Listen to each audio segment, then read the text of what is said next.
That's it! Catch and fire. It's on the... He made it! Oh my...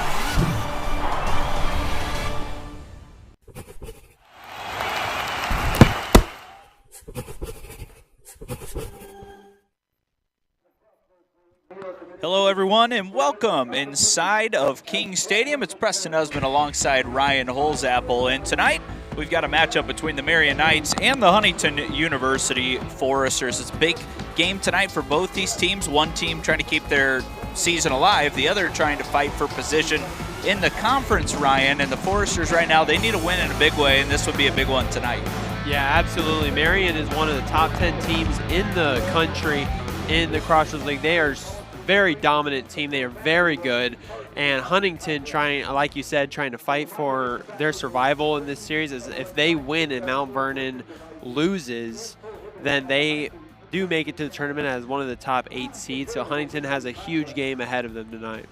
The Foresters have struggled to score goals recently. It's just 1 goal in their last 6 matches, and they face one of the top defenses in the entire country tonight, so it'll be a tough night to find goals, but they'll look to do that as Marian has won 5 straight. You see them at 6-1-1 in the 3rd spot in the Crossroads League. They're a top 10 team in the country.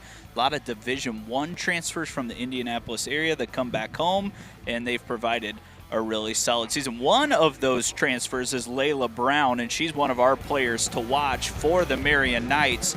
She has been excellent in her time with the Knights here in just her first season. She's a goal scorer, she assists, and she's just a really good teammate as well, as we saw in the pregame.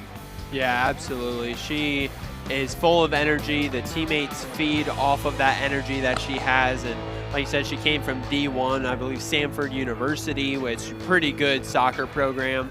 So she knows a thing or two about winning at a high level, and she has brought that to this Marian team. On the other side of things for the Foresters, Maria Cote is our player to watch tonight. She's having a career year in her junior season. She's done it with the passing, but she's also been able to score 4 goals, which before this year, no goals to her stats at all. So she's been really solid. She's really creative in the midfield, a great dribbler, but a really good passer as well. Yeah, absolutely. She is very big for the midfield of this HU team. I mean, a lot of what they do depends on how good she is able to play. As when she is on her A game in that midfield, she's playing defense, she's getting the ball to the places that they need to go. This HU offense really takes it another step. So the Foresters, we talked about them struggling to score goals. They started the year with 2 draws within the Crossroads League. Since then, it's been a little rough sledding. They've lost their last 2. Sophie Shepard, Alana McGinnis, they're going to have to do the heavy lifting tonight on the attacking side of things, and we'll see if they can provide some good moments here this evening. Time for starting lineups. Starting lineups tonight for the Foresters. First, Ireland Arney is going to start in goal. She's a senior in her last game here as a Forester, potentially. Ellie Sorencioni, Maria Coetzee, Madeline Guile, Ella Thiard is in there. Sophie Shepard, Raya Holiday, Gianna Simons, Olivia Bontrager, Alana McGinnis. We talked about her, a late addition to the lineup this season. She's been really good. Ella Hartman and Rachel Eckert, 2 freshmen, rounding up the starting 11 for David Lewis's Foresters. On the other side, it is Shay Johnson who gets a start in goal, one of those Indianapolis natives. Caitlin Lavelli is in there, along with Marian, Carraro, Selma. Erin Kelly is going to be in the lineup as well. We talked about Layla Brown. She's in there to start. Sammy King, Katie Koger, Gretchen Mullen, Sienna Mullen, Lizzie Cliston, and Cece Kostick. They're coached by Justin Sullivan. He's in his 6th season, has had a ton of success in Indianapolis, and a big reason why is keeps the players close to home. Yeah, absolutely. He knows how to get players to stay with Marian. He has a winning culture that these players love to be a part of, and clearly it's worked. As I mean, they just are always good in the Crossroads League. They're always one of the top seeds. They always have winning records, and clearly you can tell this season it hasn't slowed down any for Coach Justin Sullivan. So it's time for us to take a break for the national anthem and prayer, and we'll come back for kickoff between the Foresters and the Marian Knights.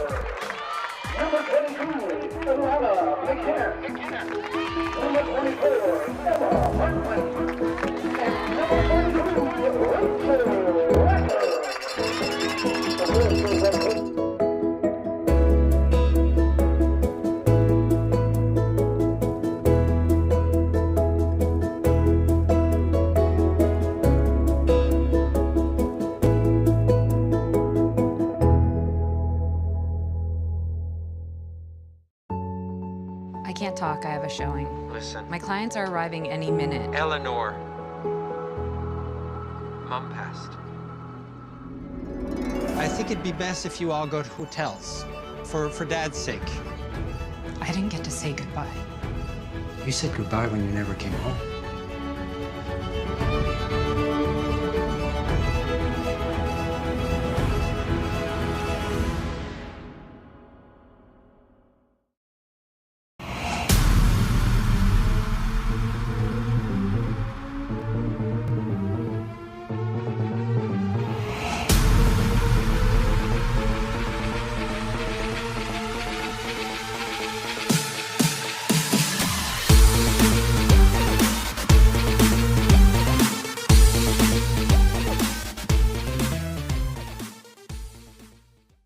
As the owner of JJ's, I invite you to visit one of our 7 BP convenience stores.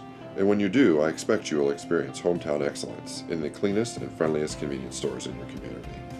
Please also consider visiting JJ Java for the best cup of coffee in town, or JJ's Pit Stop for a quick, no appointment necessary professional oil change. Also, if you ever need a clean and efficient environment in which to do laundry, JJ's washroom is ready to serve you.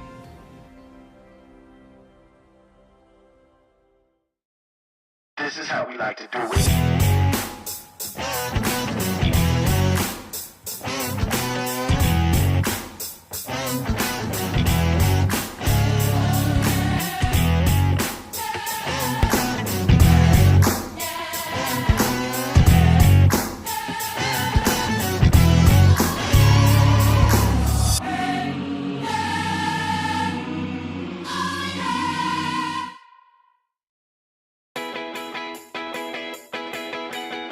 I saw Forester Camp when I was at school. It said health science, and I'm like really interested in medicine. I was really set on nursing, but I didn't know any else like biology, chemistry, things like that.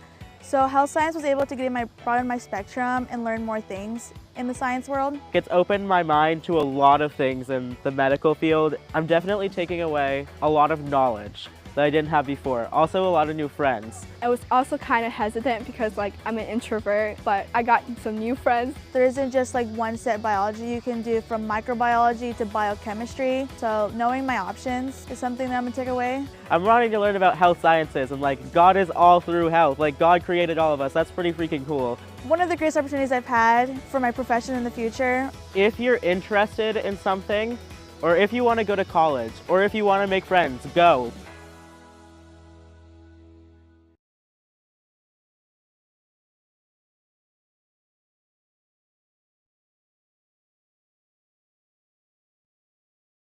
Going to be with you a lot here over the next few months. The sports season picking up for the Foresters. Just had men's basketball tip-off over the weekend. Volleyball back in town over this weekend. And women's soccer potentially playing their last match of the year. But we did talk, there is some hope for the Foresters tonight. If they can come away with a top 10 victory against a really solid Marian Knights team and Mount Vernon loses, they will at least guarantee themselves one match in the Crossroads League tournament. Sophie Shepard gets us started. The Foresters looking to get back in the win column and get in the win column for the first time in the conference season. And this might be one of their toughest tasks tonight against the Marian team who's won 5 straight, and they score a lot of goals, Ryan. Yeah, no, this Marian team is dynamic. They know what they're doing. They have a clear identity on both offense and defense, and that's something the Foresters have struggled with, at least offensively, is finding an identity. And Marian knows what they want to do when they hit the ball in their possession, so Foresters have got to watch out. Simons in the middle, dribbles it over to Lecker on the left side. We talked about a couple of Forester freshmen getting the nod today in the starting lineup. It's Lecker and Hartman. We've seen a little shift in the starting lineup. No Joya Drinth tonight. She started every match this year besides this one. and she is in her senior year as well. Senior day was actually in the last Huntington home match. It's tough to do on a Wednesday night, so this is the last Forester home match of the season as we bring it to you against the Marian Knights, who come in at 13-2-2, 11-0 at home. So they have been beat on the road. So if you're going to get them, you got to get them at your home pitch. Yeah, absolutely. That, I mean, they're 2-2-2 on the road, which means that, you know, they've tied twice and they've lost twice while only winning 2 games. So Marian is definitely beatable if you get them on the road. It's when they're at home that they're at their absolute best. So the Foresters, who have played their best while at King Stadium, have their best chance to come up with a huge win for their season. Down our player to watch, number 9 for the Knights. A few early touches as this one's knocked towards the midfield line and out of play by the Foresters. HU's back line still without Paige Weiss tonight. She has been starting recently, but does not start tonight. Battled some injuries. First real chance for the Knights. Hit across the face of goal. That'll roll on out of danger. And we'll see if it stays in, and it just goes over the sideline. So the Knights, they provide a lot of pressure. They don't give up many goals. You take a look at their goalkeeping stats. Johnson in goal tonight. She's only been forced to make 13 saves this entire season. So there's not many opportunities for her to stand tall in goal, but when she does have the opportunity to make a save, she's really good in between the sticks. Well, yeah, I mean, this Marian defense, you alluded to it earlier, that they have one of the best defenses in the Crossroads League, and they also have one of the better goalies in the Crossroads League, which helps big with their defense. Obviously, they have a really great defensive back line, but I mean, as hard as it is to get past them, once you get past them, you have to deal with one of the better goaltender goalies in the Crossroads League. So it's a tough defensive. The box, Lavezzi drops it off. That one's knocked out for a corner. So the Foresters staying strong in their own box for now. 2 really good chances for the Knights on back-to-back plays. Talked about their head coach, Justin Sullivan. He's in his 6th season. 2022, he guided them to their best year ever, 21-1-2 record, and they're not far off from having that good of a year this year. Foresters relieve some of that pressure. Sophie Shepard able to hold up play as she spins now. Shepard uses her speed in these spots as a couple of Foresters joining in on the attack. That was a smart play from Shepard. She was getting chased down there by the Marian defender and was able to hit it off her out of bounds, forced her possession. Olivia Bontrager joining the attack from the back right row. Hartman drops it back as that one swung towards the top of the 18-yard box, intercepted easily there in the middle by King, and now this is where Marian can get dangerous. Brown heading towards the top of the 18, and Ireland Arnie smartly comes off her line to pick up the loose ball. Yeah, that was a close call. Brown is our player to watch. She's very good. You've got to keep track of her. If you're the HU defenses, when she gets loose, Marian becomes very deadly, so you got to watch out for her. Dangerous ball by the back line there as McGinnis couldn't keep Brown off of it. Sends it over the right side now, and an interception on the back line by Guile. Kind of in a different role, more on the defensive side of things this evening, but we've also seen her score a handful of goals in her 4 seasons with the Foresters. Treger searches for a pass in the middle. It's intercepted. It's Koger. Speedy forwards, has that taken away by Cerencioni. Another loose pass. There's been a couple by HU. Leads to a dangerous chance. King in the box. Arnie again comes out and is able to make the stop. Not forced to make a save yet, but those are going to be just as crucial tonight to make sure those fast attackers can't get on the end of those through balls. Yeah, absolutely. I mean, Ireland Arnie has her work cut out for her tonight. This Marian team is so good offensively that she is going to have a lot of work ahead of her.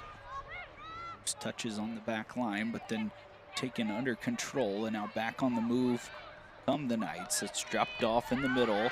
Once again, Koger has it knocked away. Hartman trying to run it down, and it looks like she tapped it off the Marian Knight player, but instead it's a throw-in for the visitors.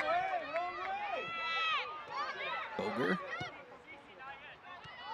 lost that for a moment. Holiday blasted away. Backline, CC Kostic. Her 6th start of the year. Has played 12 matches. Talked about your goalie doesn't have to make many saves when you got this good back line. Kostick is one of those players.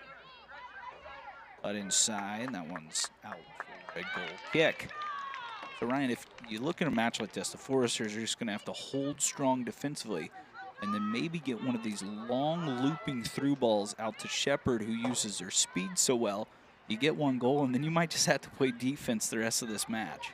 Well, and that's HU's strength so far this season. Is we've talked about how they've had a very struggling offense through most of the season, and their defense is one of the few like really shining like bright spots of this season. Is our defense has been really good, and if our defense can continue to stand strong against this Marian team, then yeah, like you said, all it takes is one long ball with Sophie Shepard attacking for HU to take a sneaky 1-0 lead.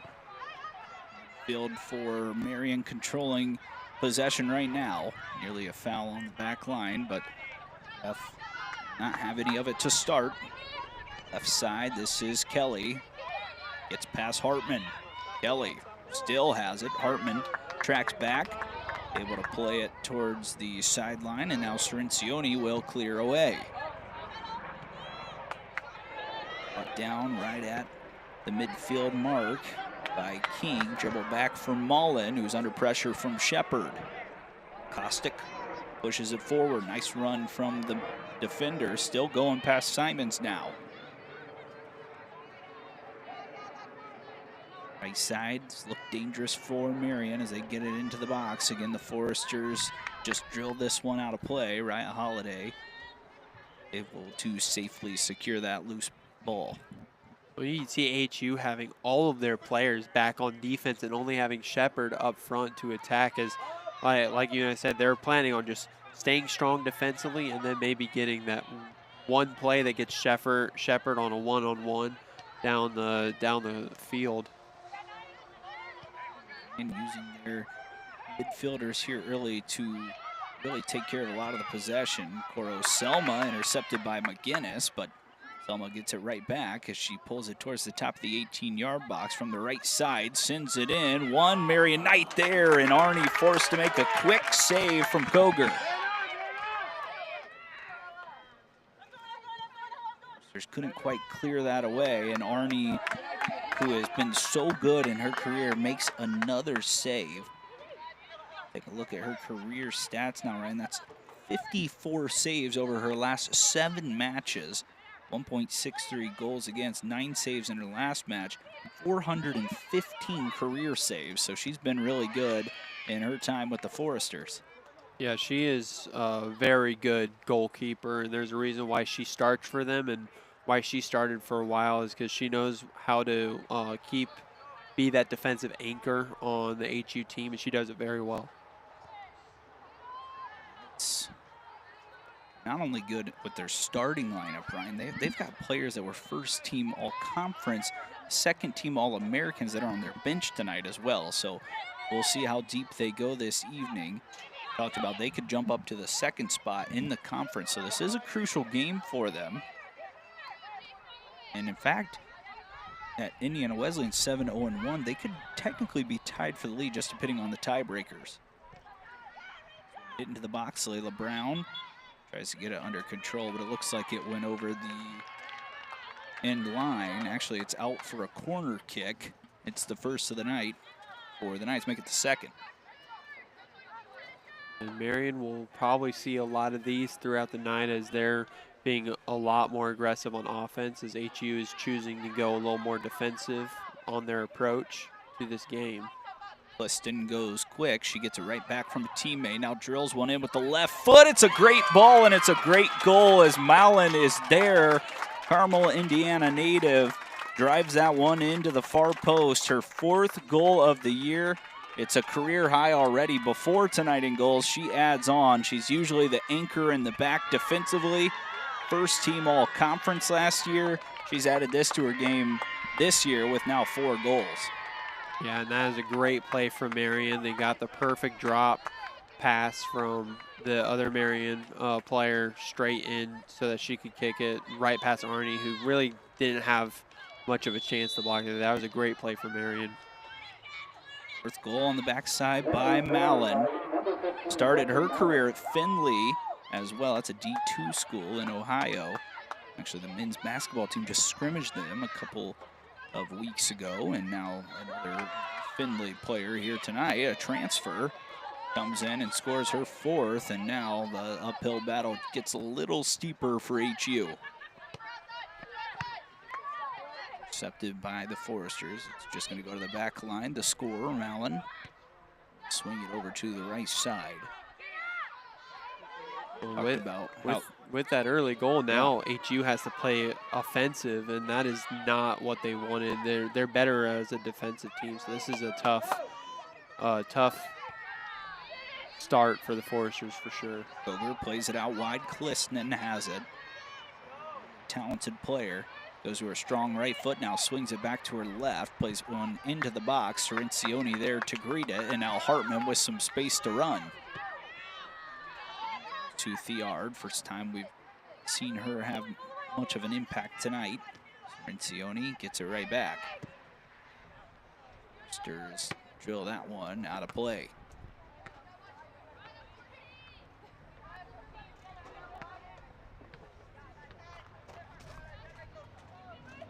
Marian team, they won't stop either as they get right back into the box here. Lavezzi around a few defenders is dispossessed.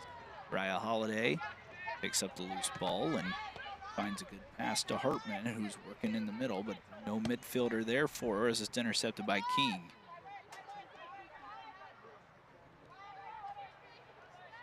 Bostic taking space. Layla Brown, one of the top goal scorers, potential player of the year in the conference, has that knocked away as Holiday again there on the defensive side.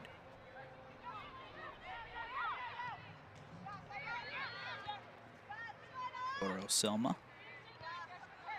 has it right back. Pass in, spinning towards goal.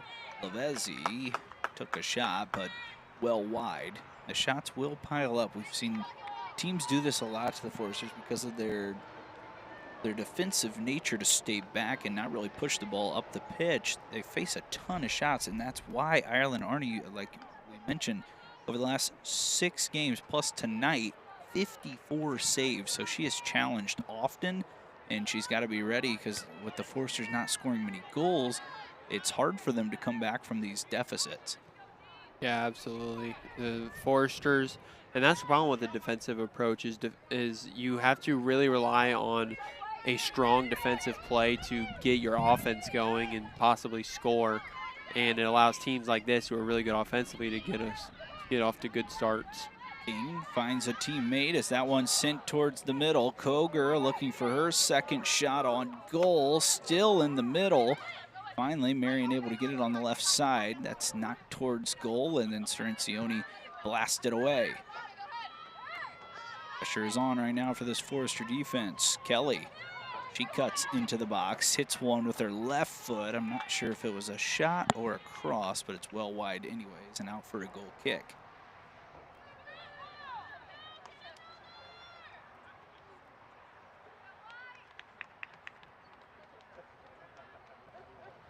(1-0) after the foot of Malin got the scoring started tonight.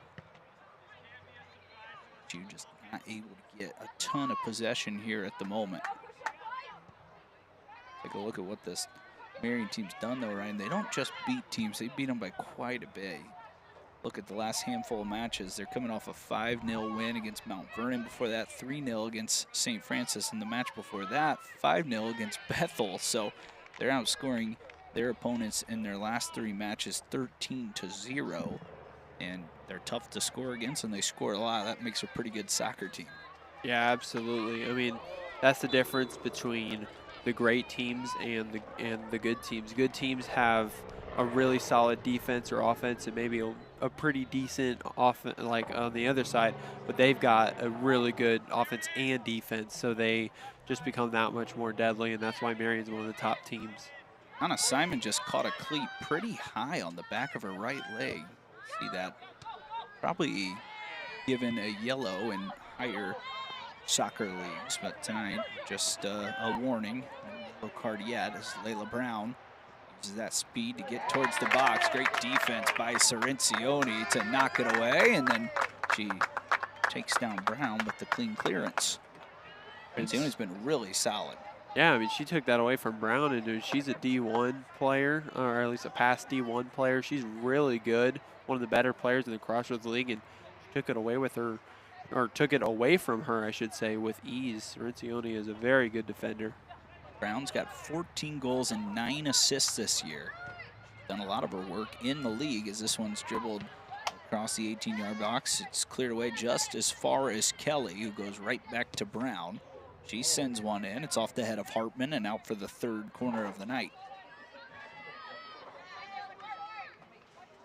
Pressure they can put on you. With all these different players, they've got so many options that you got to choose who to go to on some of these defensive approaches. That time, Hartman even sticks her head in the way to make sure no shots are going to be put on goal. Another short corner, this time dribbled in. Sione clears, Shepard tracking back, Kostick there.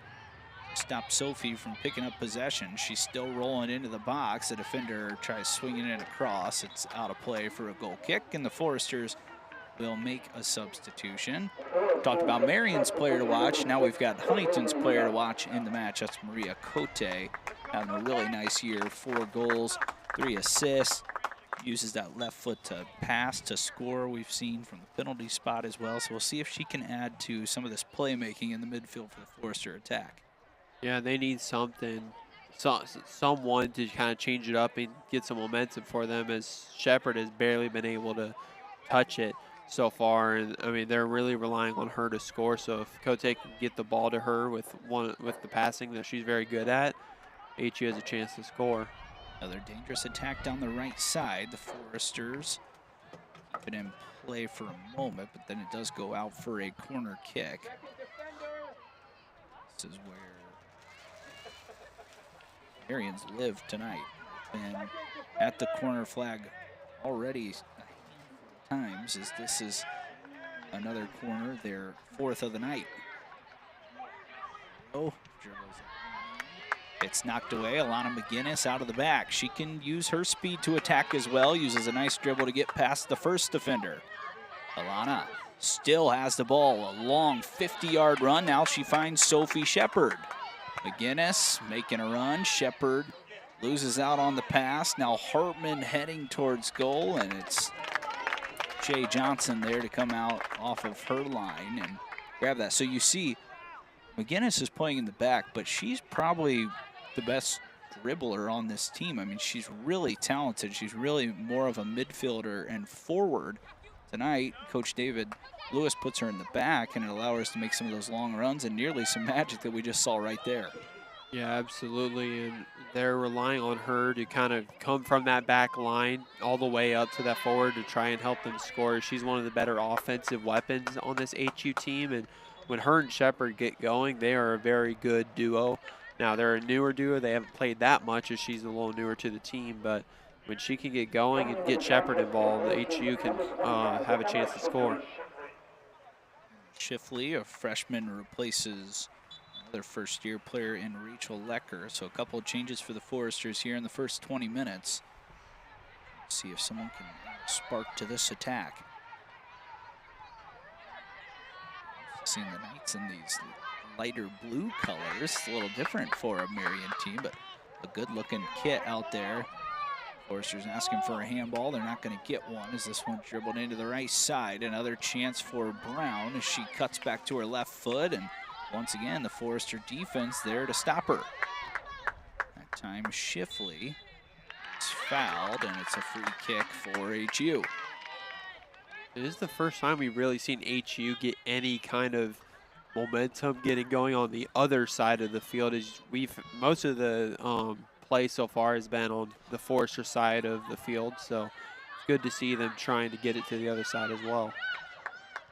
HU kind of gave away a pretty pass there, but got it right back as Holiday holds up with McGinnis. This is where she's in the defensive role, but Still likes to dribble. Quick pass from Bontrager to Holiday. Starts the attack for HU with Hartman on the right.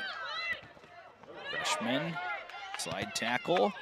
Looked like she got to the ball first as Kelly dove in, and it's out for an HU throw-in. Okay, runs out of room. But like you said, Ryan, they're starting to show a little more ability to push the ball up the pitch and at least give Marian a thought about defending and thinking, you know, this is only a one-goal game. Well, they really switched it up because what they were doing on the defensive approach wasn't working, so they tried to switch it up, and I think they're catching Marian a little off guard as they more expected a defensive approach from HU. See, the line's a little higher for HU at the moment. Defensively, trying to get that one away from Layla Brown successfully as Marian will now play the possession game. They're capable of counterattacking, going quick, but they're also capable of doing this with all these skilled athletes on the pitch. Oh, lifted towards the box. No threat for Arnie. Seems like there's a little gust going towards the Foresters as well, so it's a little easier at the moment in this half for Marian to kick it a little bit further, as Arnie Yuki can get it a little bit further than that when she does her goal kicks.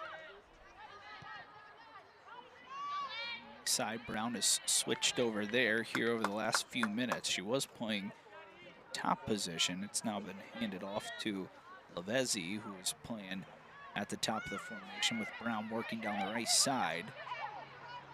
Just passed it off to Koger, who's got it now. Koger, excuse me. Still has it, looking to put up one into the box. Battling through a few defenders. Foresters again win out on possession. Guile had it for just a moment. And it looks like she tapped it out of play for Marian throw-in.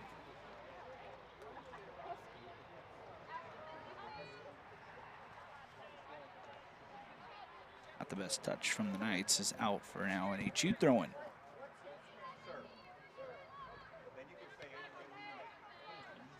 Minutes gone.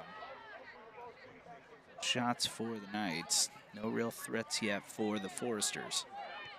Tay trying to run down the loose ball. She forced a turnover as Ella Theard's going to use some of her speed to get through. Shepard to her left. Good step in by the back line for the Knights to stop that attack.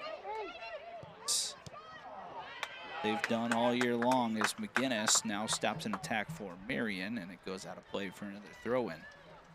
That's something that when we did a previous game that we touched on, Ella Theard, when she is aggressive on offense, she is a very good offensive initiator for this Forester team. If she can get involved with the offense, HU can actually become a pretty good offensive team.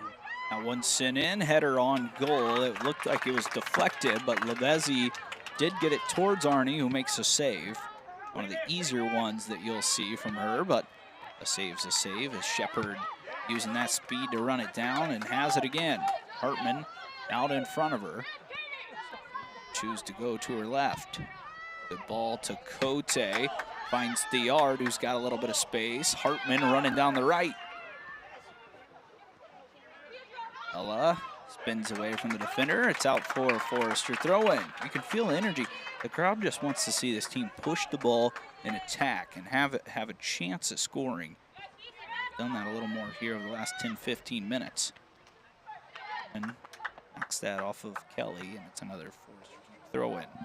Well, we got a lot of talented dribblers and passers on this team that if they choose to go on an offensive approach, they really can put a lot of pressure on the opposing team's defense. And that's something that Marian is figuring out a little bit here. Theard showing some of that dribbling there, but just ran out of room if it goes over the inline. Defense there by the Knights kind of shepherd that one out of play, but we talked about it. Theard has been so vital to this Forester's attack when she chooses to join the attack. You can see she's a good dribbler. She's good in those tight spaces, but she doesn't get a lot of those opportunities. I think that's something that Forester fans would like to see, is her adding to the attack and kind of pushing forward with Shepard and McGinnis when Alana is up top. Yeah, they can have some pretty good offensive weapons when they all get involved with the offensive attack, but when they all stay back, it's hard for any kind of offensive chemistry or momentum to get going. Guinness won another loose ball. Cote moved it over to Holiday. Guinness loses out on that one from Lavezzi. Now loose ball finds the feet of Cliston. He plays one in the middle. Maria Cote runs it down, finds the yard. Let's see if the Foresters go forward again. Their pass, foot of a Knight. Marian back in control. Selma finds Brown. Out wide, ball driven into the middle. Lavezzi pulls it down, shot blocked. Other Knight joining the scene as now Kelly picks it up. Pressure they can put on you as it's still kept in the half of the Foresters. King over to Kostic. For Selma. Of Koger tonight as well. She's been right in the mix as this left-footed shot sails way too high over the top of the bar and out of play for a goal kick.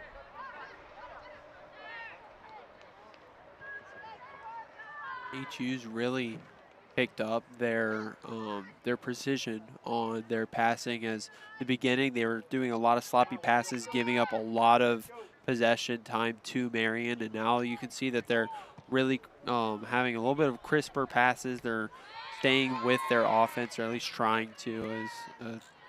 As I say that, Cote turns it over. Is out of play though, as she forced the turnover right back. It's throw-in, 18 minutes left in the first half. As the early goal, it's 1-0. 4 shots, 3 on goal for the Knights. No shots for HU quite yet.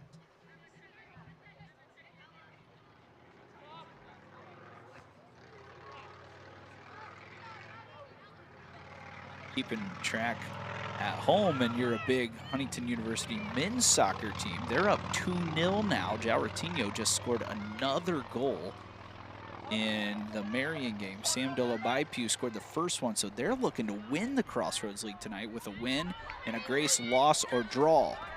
Layla Brown tries to dribble past McGinnis, does get it back. Holiday finds Alana, who clears away. Shepard was in an offside position, and the flag goes up, and it was clear. She was past that back line from our angle here. Yeah, I don't think she was expecting the long ball from Alana there, and so she was offsides, but it was a good play from Alana to try and get that there. As if she was in the correct position, it could have had a potential shot on goal for Foresters. Back to work. Chu has started to push this ball up the pitch a little further and applying this pressure with runs at the back line, much like you're seeing now, but this Knights team very under control, and they often find the feet of Coro Selma, who's got it now. Midfielders work well back to the ball, control the possession well, and we see Coro Selma. She's the smallest player on the field, but she gets in between those dribbles. She works hard for possession and finds attackers like she has here on the right side. And to cross it in, good defense by Shifley, the freshman. Another move inside, dribbled in, knocked away by Guile.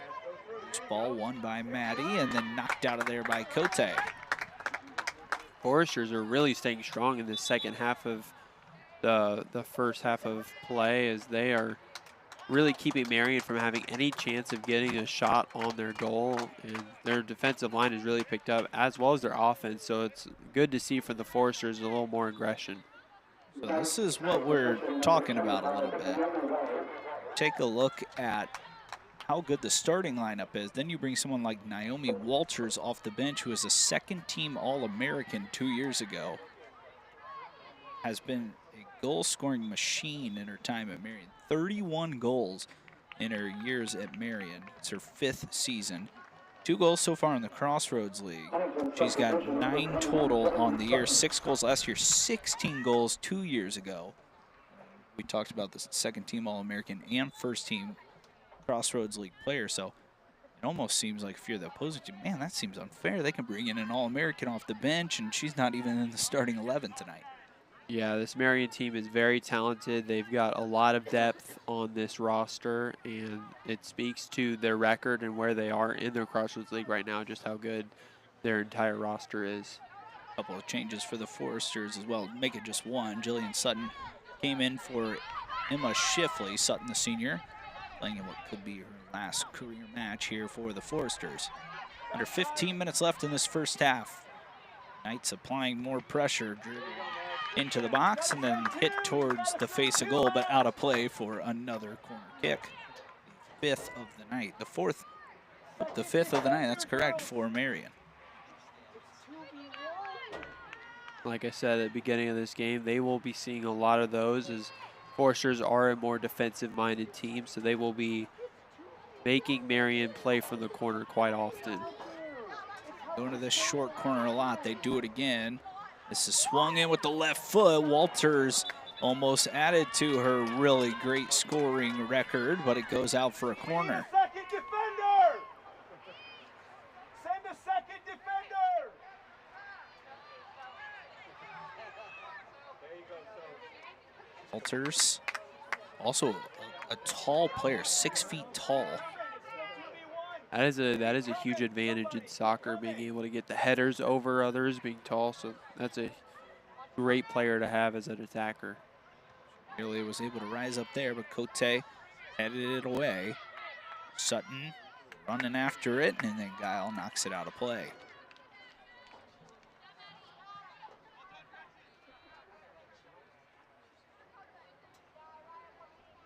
Foresters feeling the pressure right now.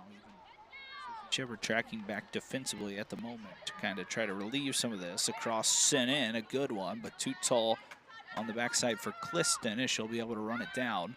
Puts it right back in the middle of the box, and it's knocked out of there as Kelly picks up possession.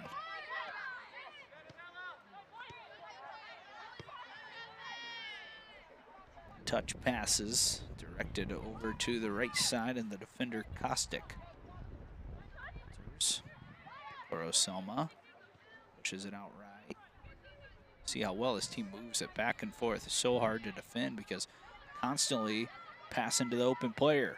Another run to the right side. This time McGinnis was there to knock it away. Walters touches it away, and then Diard picks up the loose ball, launches it towards Sophie Shepard, who will try to run it down and does, but then knocks it out of play for a throw-in. It was a great pass from Ella, got right to Shepard, and Shepard just wasn't able to keep it in, but you could tell. I mean, there were 3 defenders back for Marian right there on Shepard. That is a tough, that's a tough job for Shepard to try and score on 3 Marian defenders when they have such a good defense, and that just speaks to how good this team is.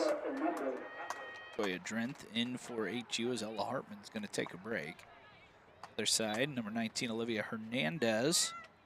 Only 8 matches now on the year, but she has played in the last 4, so starting to get a more regular run on the Knights side. She checks in for the first time tonight. It's again spinning away from trouble now into the box. Chance again to accelerate. Walters couldn't pick up the touch, and now Drenth has some space. On the right side, Bontrager was running away from the defender. Drenth couldn't get the pass there. Brown. 3 defenders around her. You can see they made sure it was important to cover her, and now Cote drills a long one forward, but again, not far enough as Kostick steps in.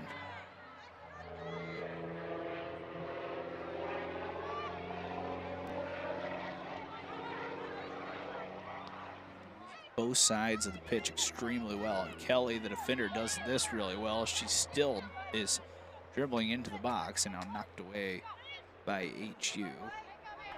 King picks it up, and now Shepard applying pressure, forces the pass back to the keeper, Shea Johnson.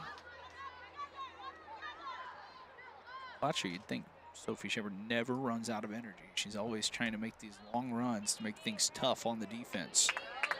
Good interception from McGinnis. Got to choose wisely when she wants to push it up the pitch, but turns it over. This one played in. Brown onside, gets one touch. Arnie able to save it and then dives in and gets the loose ball as well. What a play by the senior keeper. And that's on one of the better players in the Crossroads League, as Brown was able, and they run into each other. They run into each other again. And Marian players asking where the foul was. Like a clean play. I mean, she got to that first ball and saved it. Brown was trying to tip it over her to the left, and then Arnie has the right to recover, and she did. A nice play by Arnie as she's standing strong in between the pipes right now. Spin from the yard to switch fields. Holiday right at midfield, plays it forward. Couldn't get it to the feet of Ella Thiard. Another turnover, and now look to attack. Zioni takes it away. Walters gets it back. Couple loose balls as now Ella Thiard picks it up. Pressured by a few defenders, drops it back to Cerencione to relieve some of that pressure. Walters almost got there. Cerencione trying to switch fields, but instead knocks it out of play. It's another Marian throw-in.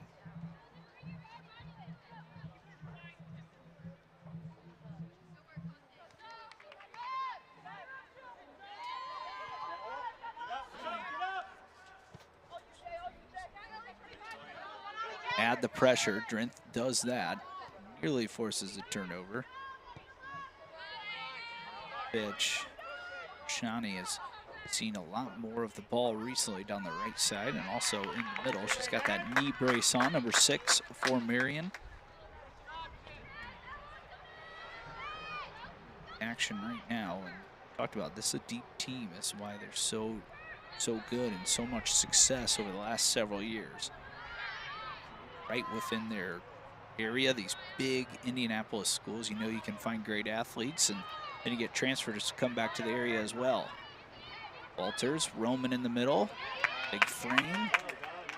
Able to get a ball off was Brown. Guinness took it away and then kept in by the Knights right in front of the Forester bench. Guinness has played Brown very well here in this last part of the first half, as she has been taking away from Brown pretty much every single time she has the ball. As you can tell, the Foresters definitely made it a high priority to stay attached to one of the better players in the Crossroads League. Foresters trying to keep this pressure up. Just 7:30 left till the halftime break. 5 shots for the Knights, 4 on goal so far. From defender Gretchen Mallon. Parts of this first half. Walters finds Brown, 2 really good goal scorers. Now Coro left side, and now once again joining the attack, Kelly swings one towards the box. Talked about the height of Walters. Tried greeting that with her head. Could not get it, and it's knocked out of play again. Looks like another sub this time for the Knights as Layla Brown will give away. Palmer in for the first match, or the first time in this match. 7 goals, 1 assist as a freshman. Sophomore this year has already scored 3 goals. Kind of up and down minutes. Some matches might play 15, some matches might play 55, but she's pieces to this Marian team who can add to the attack with those 3 goals on the year. You want to talk about someone who plays a lot of minutes. How about Cerencione for the Foresters? She is clocking around 70 minutes every single night. She is the Iron Warrior for this team, and I feel like that's a lot of the players of the team. They play so many minutes, and that's the difference between Marian. Is Marian has a lot of fresh players to put up against the Foresters. Stin took it away from the Forester. Now she has a throw-in as it went off of the white jersey. Cutting between the defense is King. Kristen has used a lot of possession back and forth. Benheisen, she's in for the first time tonight. Someone that provides some speed. Came in for Cote. She can add some excitement. Forester attack, and Ricci right now, you're just looking for any shot. Just force Shea Johnson to make any sort of save. We talked about she hasn't had to make many this year at all. Forrester's dangerous tackle there, but Sutton did get a lot of the ball. You can't clear quite yet though. Sent towards the center. Walters rises up, and again Arnie there to meet it. And now a chance for the Foresters to run, but Walters was knocked in the head. HU had a run out, but they do have to stop the play when there's an injury to the head. See here what happened. Arnie at 5'8" Yeah, did hit go her right head. through Walters and looked like the left elbow got her. Once again, clean play because Arnie has right to the ball, but Walters did get the worst of it. We talked about that is why Walters is such a good goal scorer, though. She stands at 5'10", so she's got that ability to rise up and beat those center passes in the middle with her head. That's the reason why she scored a lot of these goals. And sometimes you put yourself in those situations that lead to collisions like that.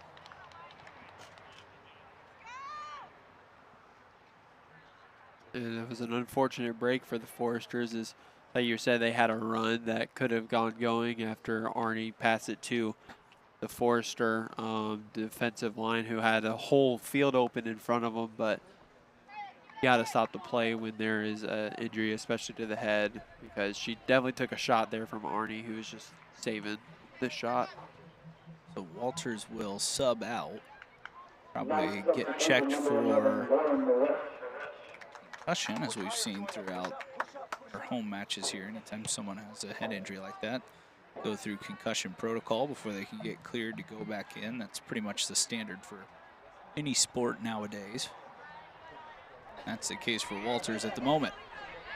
But the Knights can replace her once again with some really good goal scorers. What they do is Parmer, we talked about, is in there. Sent in, looked like Lauren Maresh as well to take Walters' place. Sit out, gets an applause from her Forester teammates. Just over 4 minutes left in this first half.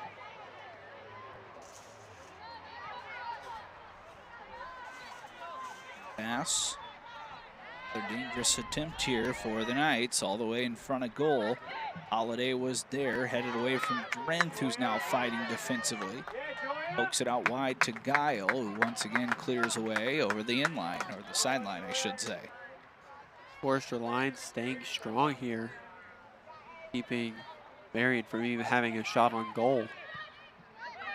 Ball centered into the middle. Drenth holding off the attacker, right on her heels, Cliston. Drenth clears it, as now Bontrager takes some space. The yard spins away from danger, and now Ella finds the feet of Openheisen, who gets it right back to Thiard. Ella running, and a whistle called, as Coro is going to be called for that one. That's the second time she's kind of stopped an attack. Typically, you stop an attack like this. We'll see if she got much of the ball. There really wasn't a whole lot there, so maybe that makes sense why. But if you stop an attack like that, it's typically a yellow card. But once we saw that replay, it looks like it could have been a play on, in fact. Yeah. Arnie, the goalkeeper, will swing one into the box.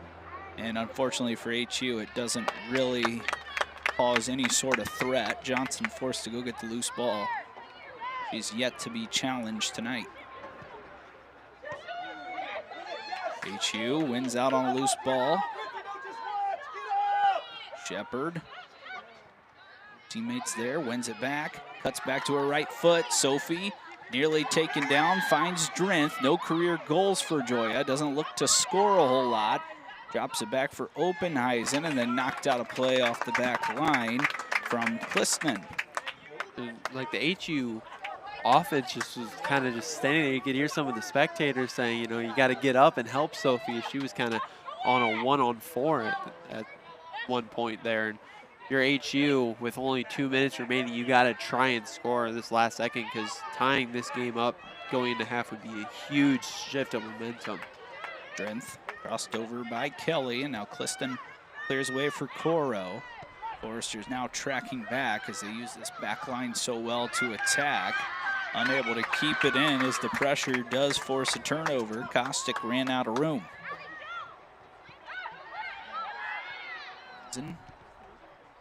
Back for Sutton. Shepard pushing towards goal. Loose ball. Almost got there. Johnson has to slide it away.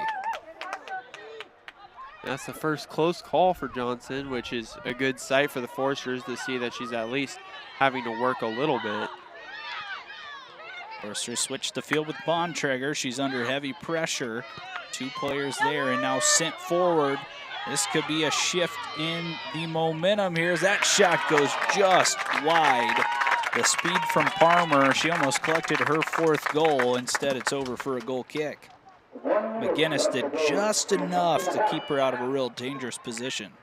And McGinnis, who's usually an offensive player, has been very good on the defensive end. She has kept a lot of attacks from happening. And right there, like you said, did just enough to keep the Marian attacker from going to work there. Brow offensively. That one's knocked out of play. Just 30 seconds left in this first half.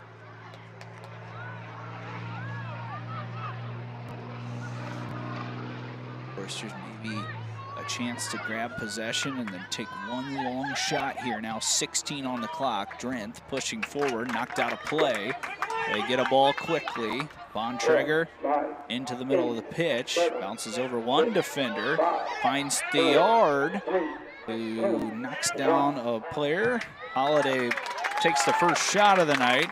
It's blocked, and that takes us to the halftime break. So 1-0, the Foresters under really siege that entire first half defensively, but still right in this match, Ryan, as HU does collect their first shot there at the end of the half, but man, just couldn't quite get that attack rolling in the right direction. Yeah, absolutely. I mean, we saw little bright spots there near the end as they put a lot of pressure on the Marian defense, something that they were struggling to do early on. So hopefully the Foresters, for their sake and their season's sake, can try to keep that pressure going. And there's still a lot of time left in this game with a whole half to play. So still time for the Foresters to make something happen. Meanwhile, one Marian Knight down after that last play. We'll tell you more about that after we take a halftime break. At the moment, it's 1-0 the Marian Knights on FDN Sports.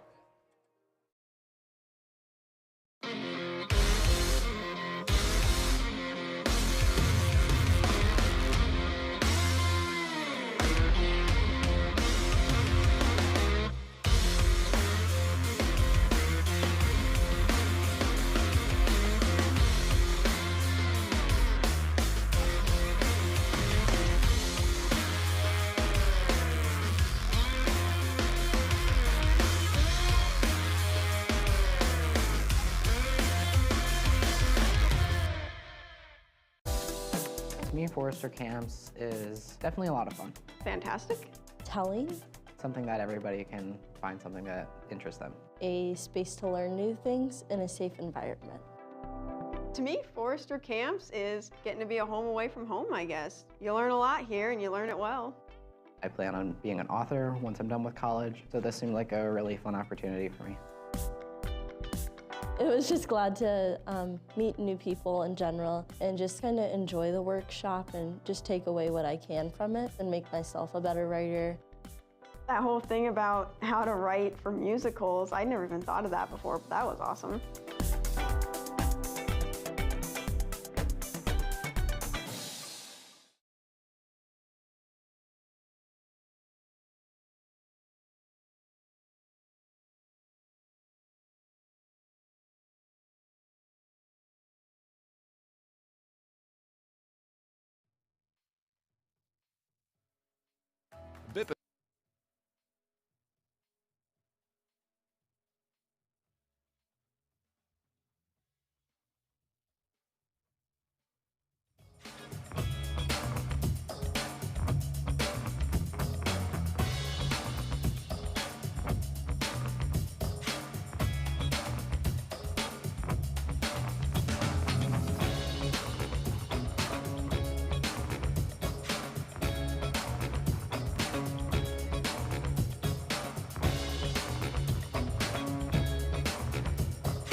BIPA State Bank is a cornerstone of the community.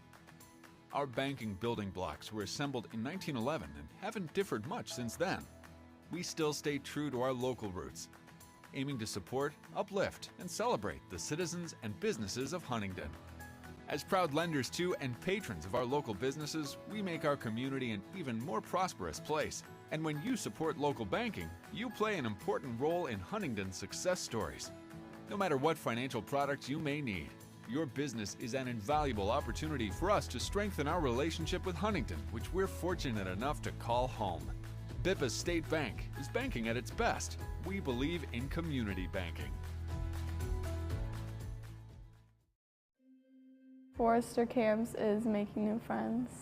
A great way to explore different opportunities. Great way to experience life here at Huntington University. I looked into OTA and it looked like a lot what I wanted to do, but I still wasn't really sure like what all it was. But I did know that I did want to be in the medical field, but I don't really have a stomach for blood. This was a different way to be able to help people like physically, but not have to open them up. Since it's a smaller place, everyone knows each other. You know, they can invest time in each other. This would be a great way to learn about it and see what it is. So I saw how life-changing that can be, and it made me want to do that.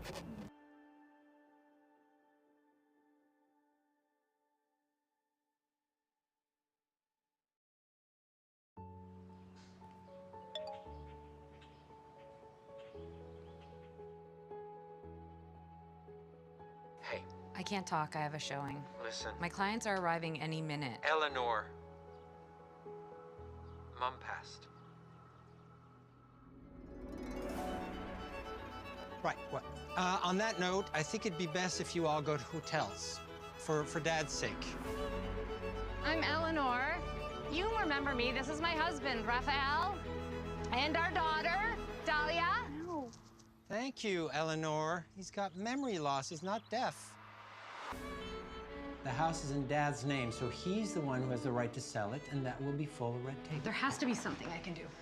Appeal for some sort of custody in lieu of our insane father. He's not insane. He's sick, and I'm handling it. What does that mean? Mom always had the best clothes. She was a seamstress through and through. She sounds amazing. Yeah, she was a real force of nature. She definitely had a hard life from beginning to end, but she tried to be the best mom that she could. I didn't get to say goodbye. You said goodbye when you never came home. And his family specializes in secrets.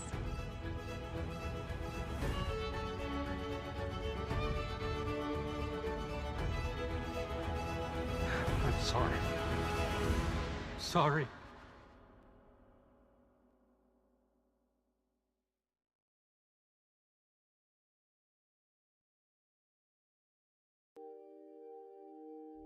To me, Forester Camps is amazing. To me, Forester's Camps is cool. To me, Forester Camps is a great experience. I've always had just like a genuine interest for art, and our art teacher was like passing out flyers and stuff. And I saw that my other friends were going to do it, so I got interested in it as well. And this is my first college trip, so I didn't really know kind of what it's like to be in college. College really isn't as scary as I thought it would be. Definitely go. There is a lot of really cool activities and opportunities you can get here. Try to get yourself involved. Try to talk to other people who are like at the camp as well. Talk to like your hosts and stuff. I mean, there's no reason not to go. I mean, you get out of school, you get come here. It's really informative on how college actually is, and that the community here is really great.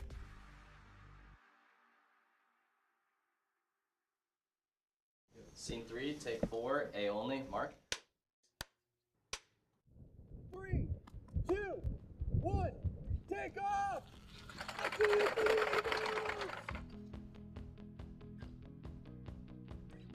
Hi, my name's Grace. I'm Best Boy Grip on this short film. I am wardrobe. I am hair and makeup. Props master. Set's been pretty good. I think we've definitely, over the past 3 days, we've definitely gotten better.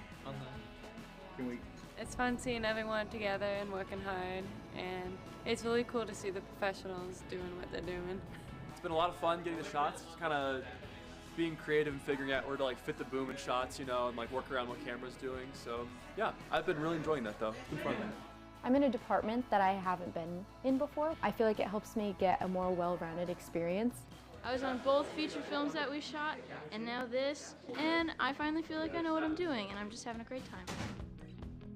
The students are doing a great job, you know, getting in there, learning new things. For several weeks, students have been working in pre-production in their various areas to then link up with mentors that come from all around the country as professionals and then mentor our students on set. And to watch our students rise up to the occasion, that's Capstone, that's the living classroom. Overhill is a family inspiring, comedic type story. These are characters that are compelling and exciting and full of heart. Shield shall be splintered. I haven't ever really done film acting before, and just getting to do this, getting the chance to do this was awesome, and I love doing it. Every second of it was just really fun. I'm Lily, and I'm playing Bonnie. She's really fun. She's a new kid in town, and I've been that kid a lot of times, so it's easy to connect with her. Tolkien. It was a lot of fun being Seth, because Seth is kind of an idiot, and so it's just been a lot of fun to just sort of goof off. No college necessary. We got a lot of really good performances. I was tearing up just watching the dailies today, so I'm really excited about it. It seems like we're in a good place. It felt very good. I feel very happy with what we got. The performances were just fantastic. I definitely would say that this gave me a taste of what it would be like being able to work with pros. It's been awesome to see the growth in just 2 days. I want to just keep learning as much as I can while it's easy to do, you know. We're going to tell a good story here, and it's going to be very fun, very entertaining, and more importantly, hopefully inspire us to get into that feature film next year.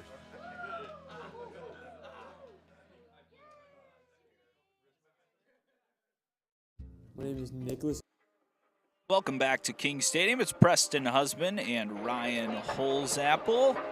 Two teams going at it tonight in the Crossroads League. One team fighting for a top position in the league. The other team fighting for their lives, Ryan. We talked about that. Huntington has to win tonight and have a Mount Vernon loss to play any more games this year. Right now it's 1-0. Mallon, the goal scorer for the visitors, the Marian Knights tonight. It was a great goal. And for HU, they didn't have a lot of opportunities offensively, but they did start to get it going a little bit on the attacking end towards the end of that first half. Yeah, absolutely. Towards the end of the first half, Shepard was finally getting some touches with the ball. She was getting a chance to attack. Now, the goalie for Marian has not been challenged very much so far this game, but you could see her getting a little more pressure put on her by Shepard as she was having to dive for a ball to keep Shepard from getting a free shot at the goal. But Marian has stayed very strong on the defensive end, and HU needs to up their aggression on offense, especially here in the second half, as you have to win this game to keep your season alive. So you have to plan on scoring a goal. And Marian is one of the hottest teams in the country. They've won 5 straight. They're also one of the best teams in the country. We didn't have many comments in that first half, by the way, but Kristen Sullivan checking in. I had to guess might be the wife of Coach Justin Sullivan. So thank you for tuning in, Kristen, wherever you may be watching. Sorry if we're assuming you're his wife and you're not, but we do appreciate you checking out FDN Sports tonight. I know Marian does a really nice broadcast as well. During halftime, we were checking out the broadcast of the men's game because they're down in Indy tonight playing. So they do an awesome job covering their sports as well. But man, FDN Sports, we're bringing it here right now. All our students in the back tonight. It's a student class production tonight, so thank you to all the students. Well, thank you, one, for being here, but also thank you for doing your homework and keeping on top of things and making sure you're doing the right things. Adam Widener doesn't want to, send anyone to timeout, or I guess maybe not in college, but getting anyone an F for not participating. And tonight we have a fun crew who's doing a really nice job. Replay, our camera angles look great. Ryan always kills it on the headset with me, and we're ready to roll for the second half. The Forcer's going to have to get this attack rolling. Yeah, we'll see if they change their mindset or if they're going to continue with what they know and what they've done this season and with their defensive approach. Quick whistle as the Foresters are fouled. Thiard was the one that was bumped down. And guilty party is Lavezzi. She pushed Thiard over. Foresters will switch the field quickly. Guile right in front of us. Taps one back to McGinnis. She's on the defensive line tonight. Has pushed forward a few times, but has been really good defending Layla Brown, who is our player to watch, one of the best attackers in this entire country, and especially the league or the Crossroads League. She has it now, tips it towards goal. On goal go the Knights. That one is just over the top by Koger. She's had a few really good chances. They're saying it was a handball is what Marian is trying to say. They're doing this. Have to take a look at replay. Koger hit it, and it maybe did get touched by McGinnis, so the Foresters might have dodged a bullet. It does look like there was a deflection at the very least. Yeah, the ball changed the way it was spinning. At the very least, it could have been a corner kick, if not a handball and a penalty. So HU, for now, they'll stay down only one goal and maybe thankful at the moment that the ref didn't catch on to that. Ennis showing some of this skill. She pushes it forward for the midfield and Thiard. Couldn't get the ball to Shefford. Sophie was open down the left side. She needed to get it a little bit more to the left there and just didn't get quite enough on that ball. And that would have been a huge play for the Foresters if Shefford had the whole field to work with there. Doing some positive things here in the first 2 minutes. There's a shove in the back, a foul on HU. Kick coming. We'll see if Marian, who is, for the most part, chosen to go short tonight, might send this one into the box.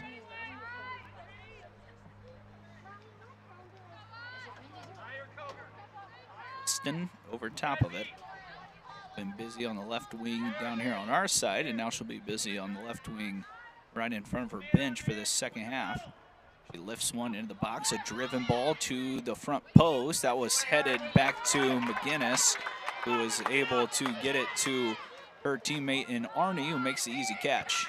She's been so good defensively. It's not something we really expected to see. Usually see her on the attack, but kind of changing spots and doing it really, really well. Well, we saw that HU went with Cirencioni on Brown in the first half, who is one of the strongest defenders on this team. But like you said, Alana really been a nice surprise for the Foresters on defense, and she's even had a couple of those where she starts on the defensive end and then dribbles all the way to the offensive end. Obviously, it hasn't amounted to a goal yet, but some impressive plays from McGinnis. That's when HU's maybe look their most dangerous is when McGinnis does join the attack. Foresters switching the field a lot better here already in the second half. That one's blasted from Cirencioni towards Shepard. Simons picks up the loose ball. Sophie running towards it with some space in front of her. Marian defense chooses to go back to Johnson, the goalkeeper. He worked on those touches and warm-ups with her coaching staff and does it well there as she turned away. That should be a Forester throw-in. And wow, that was clearly off Marian. Yeah, the side assistant needs to help with that one because that was an unfortunate call against HU. But Marian had a complaint earlier as well, so that's kind of how it goes sometimes. So both sides have gone away with the call here to start this second half. Hard gets it forward as now Hartman's going to run onto it. The freshman going to run out of room as that one was a little too firm from Ella.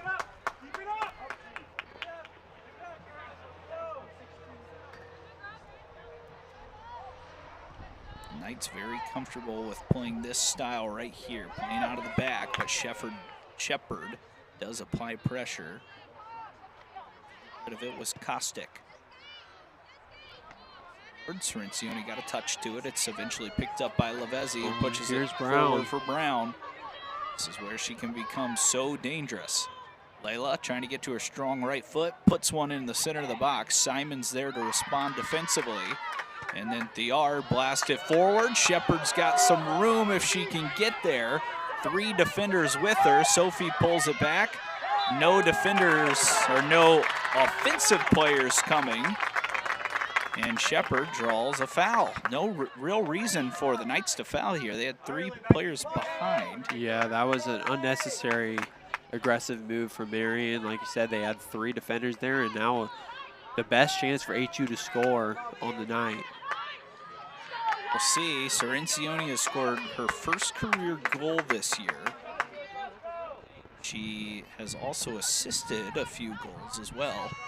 It's where she's been really her best, is in assisting her teammates. That one is on goal. Johnson kind of makes an awkward save. It was a shot, so her first save of the night, as Johnson has only had to make now 14 saves this season. Cirencione almost hit that high enough to make it dangerous. If you're HU, that's what you want to see. You want to see their goalkeeper start to get involved. Left side ball from Kostick, running it down is Liston. She plays one in. The Foresters got to be careful here. That one's off the post and stays out, as Lavezzi almost had her first of the night and doubled up this lead. Guile just a little unsure defensively. Man, about as close as it gets. Just an inch to the right, and that is likely a goal. You can feel the wind coming in now as it's starting to blow a little bit harder, which is going to make it a little bit harder on Marian to get the ball up, as there's a lot of wind going towards them. Foresters definitely have the advantage with the wind in this half. Good battle for the Foresters' defense as they pull this one away. Pass to no one will go to the midfield, and now Marian will reset with the back line. 7 minutes gone in this second half. Foresters looking a little more dangerous. Marian also very close to making this 2-0.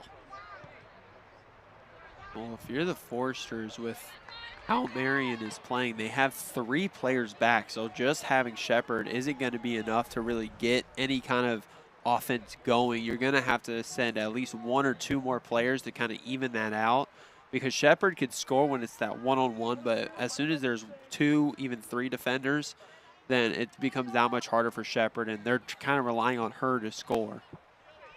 See if maybe they add McGinnis into the mix later as this match goes on. We haven't seen Paige Weiss. Was back from a concussion for a few games. Not seen the pitch tonight. Also, Greta Hunsaker, she's been out for a long time. So those are 2 really crucial pieces, not only for the defense, but also for the attack for HU. Quick throw in. Shepard tried spinning away from a few defenders. Out on possession as Cirencione now will track one back, and thought about using Ireland, instead goes to one of our friends in Holiday. Cote back in the match. Another foul on the Knights. Well, I believe Katie Hooley is also injured, and Hannah Johnson, who they're two offensive players for HU, so they've already lost 2 of their offensive players. As here's another one. Lana McGinnis dribbling it down the field right now. McGinnis does go forward. Now her team has to track back defensively. Theard picks up the loose ball. Cote goes right back to Ella. Left side, Simons is running with the attack. Gianna's on it now. Quick one ball into Theard, who's into the box. Simons tried to get a shot off. Just couldn't quite get there. The flag went up anyways, so it's an offside. That was an offside? Yeah, it didn't look like Simons was off, but the flag did go up. Either way, HU didn't get a shot off. Ref has a better view than we do, at least on that side, so. Johnson still just challenged the one time. She outlets to the left side, and that's Kelly, the defender who's been very involved in the attack, much like she is now. Played forward to the feet of Brown, swinging pass to the right side. Foresters asking for a handball. They will not get it. McGinnis. Alana again. Outlets for Theard. It's been very good keeping possession tonight. Her and Shepard doing most of the work right now offensively. Which is different because, like we've said, Alana is usually the one attacking with Shepard, and you kind of have Theard being that midfielder, but she's taking more of the offensive role. And so far, she's shown a lot of promise with her ability to knife through the defense. Comes Koger. She's taking a few shots tonight. Too big of a touch as Cote pokes it away with her left foot. 10 minutes into this second half. HU trying to find the equalizer as this one's into Brown. Brings it down to her left foot and just missed that right side post. That's her first shot of the game right there. She hasn't gotten many shots at the rim. Hard to tell from this angle how close it really was. My basketball showing it's at the goal. When we blend in volleyball, basketball, soccer all in 1 week, it's hard to keep your vocabulary straight. Yes, absolutely. We've got 5 broadcasts over the next 4 days here on FDN Sports. Women's basketball tomorrow, men's basketball Friday, Saturday, and volleyball on Saturday as well. So if you're an FDN Sports fan or crew member, get lots of sleep because you have lots of watching or working to do. Shepard spins. Dangerous spot here. Joining the attack is Hartman down the right. Sophie pokes it that way. The freshman Hartman trying to get wide. Shepard couldn't keep possession. Looked like she got pulled down there, but she may have just lost her footing instead. Brown loses her footing. She's going to get called for a foul. Completely unintentional, but tripped the opposing player, and now HU's got a free kick.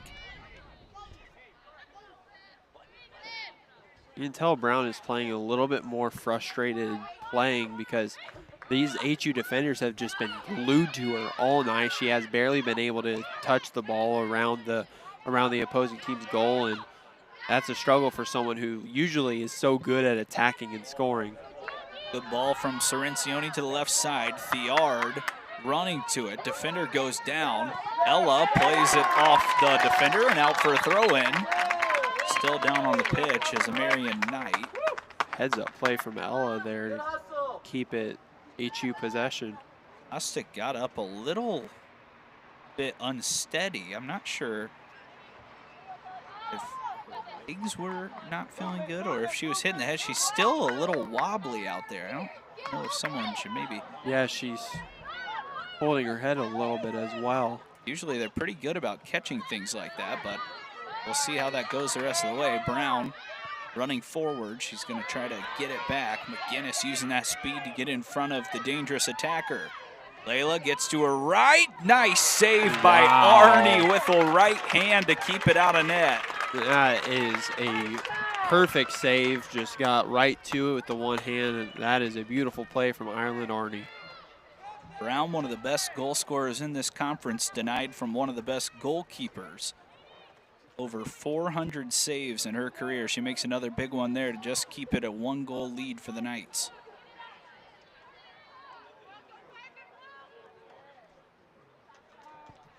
Corner kick. Sent in. That time Arnie made a mistake, and the Foresters smartly get it away. Sophie Shepard trying to play it to her right foot. Over top of the defender. This Marian Knights team once again shuts it down. Left side, dangerous ball. Cirencioni there to intervene. And that's something she has done. She always does so well. She is always able to keep up with the play, and she's always one of the most consistent defenders on this HU back line. Foresters have really showed how good they are defensively tonight. I mean, yeah, they did give up that 1 goal, but they are just standing so strong out there right now. And you see it. Even though maybe their attack hasn't been there all year, this defense works hard, and if you're under this much pressure all the time, you're going to have some lopsided scores like we've seen, but they're putting on a good performance tonight. Arnie watches that one go out for a goal kick. That was Brown working again with her right foot. Well, it becomes that much more impressive when you think about the fact that they're being attacked by one of the best attacking teams in the entire Crossroads League. I mean, they've scored, what, 13 goals in their last 3 games, so Marian is very good offensively, so for HU to keep them at 1 goal and that goal happened to just be a lapse of defense one time is pretty impressive for the Forester defense. Cote works it back to Cirencioni. She'll play it back to Arnie. High attacking line moves forward for the Knights as Arnie sends a good ball right towards Shepard. She tries to flick that on. Didn't get it directly to a teammate. Thiard and Kostic battling each other. It's now on the right side. Guile playing defense, and it's knocked out. Very Instead off of Marian. That's on the Foresters. That's the second one this half. That's a little questionable, but the ref saw Foresters kick it. Mullen goes out to Koger. It's there to knock it out. It looks like a sub waiting on the sidelines for HU. Be allowed in until it's a goal kick or a Forester throw in. Looks like it could be Joya Drenth, the senior from Goshen, waiting to check in. Okay, Cote has a player right on her hip and loses out on possession as now it's picked up by Harshani, knocked over to the left side. And once again, working through the middle with the defender Kelly, still has a foot on the ball and now loses out, and that will go out for a Forester throw-in, and now the sub will be able to come into the match. How about Kelly attacking so far for Marian throughout this entire game? She's been able to knife through the defense, and she was the one that started off the play that ended up getting their first goal of the night.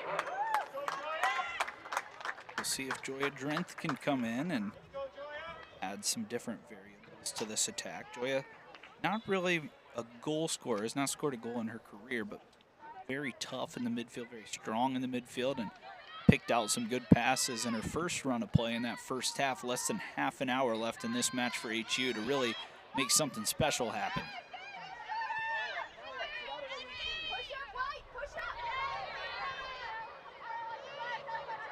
Have to track back a little bit. Nice interception there from Bontrager, then taken away by Brown. Plays it back to a teammate. Olivia Bontrager battling hard. She's been put into a starting role with some of these injuries on the back line. Cerencioni with a tight touch. Passing by the Foresters in the middle, but then lost out again. Lifted towards the box, flicked towards goal, and the Foresters able to pick it up as Arnie has the save and has an outlet on the left side. Simons spins away, goes forward to Shepard. She tried tapping it over to Drent, and she's fouled by Kostick. It's a free kick. There's been a lot of fouling by Marian as they're being a little bit too aggressive, especially on defense when you should be trying to just keep possession of the ball, especially with time dwindling down for Foresters to make the Foresters to make something happen. Drives one into the box. Shepard, the main one there. That one goes over the head of Drenth, and now the Knights trying to push it back on the attack. Drops it back to the left side, and they reset with Kelly. Really busy as a wing backer on the left side tonight. Unable to hold up the play.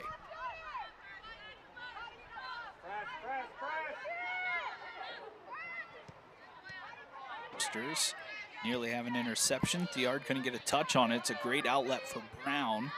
Cerencioni able to run it down and play it out for a throw-in.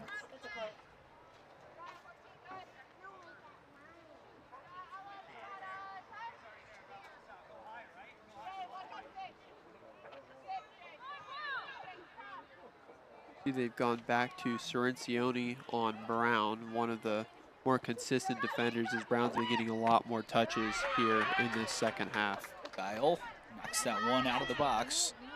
Thiard can't get a foot on it and possess. Kelly has it right at the midfield. She pushes forward once again. Brown, Cerencioni got ran over by Brown, but Kelly did knock it out of play, out of harm's way. Been a physical game between the attackers, goalkeepers, and defenders tonight. A couple of big collisions, but nothing dirty, just two teams playing hard to find a point, or three for the standings. This one towards Alana McGinnis, who's there for the header. Long shot towards goal. Not sure it was on goal, but just in case, Arnie did step out and stop it.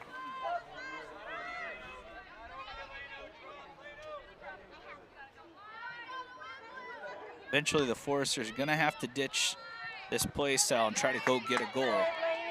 They have to win. Hope for a loss as well. Interception by Guile. Maybe tried to get a little too fancy there, but it does find one of her teammates in Joya Drenth. A couple of tight passes on the back line. Too soft. for Simons. Oh. There's intercept again. Brown lurking. Skips it over the right side, and Palmer. One is out for a goal kick. Like you said, Foresters have got to just ditch this defensive mindset with 24 and a half minutes left in this half. They have to score 2 goals to win this game. So you've got to send all of your players on offenses. You got to try and score. See if that's the approach. Like you said, less than 25 minutes left now. Shepard trying to run right through the heart of the defense. She actually knocked it back that way and now picks up possession. Shepard using some of that athleticism, and it's out for a throw-in. Shepard with the hustle there to keep that from remaining Marian ball. Strength plays one back right to Brown. McGinnis kind of swung and missed and now pushes it towards the midfield. Alana starting one of these long runs again. And no one there on the right side to run it down. Comes Brown. Brown forward. Kept in by Arnie just to make sure it wasn't off a Forester defender. Keep working, Liv.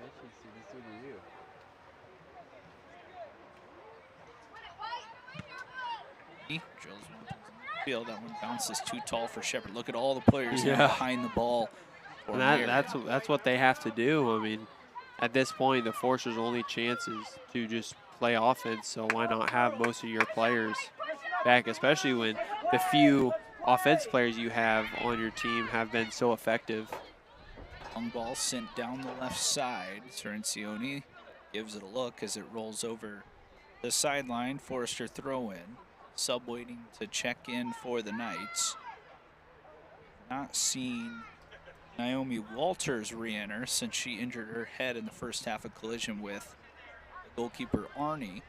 So whether she's been diagnosed with a concussion or just playing it safe for the Knights with one of their top goal scorers, probably will never know, but something to keep an eye on if you're a Knight fan, as that's sent out of play for another goal kick.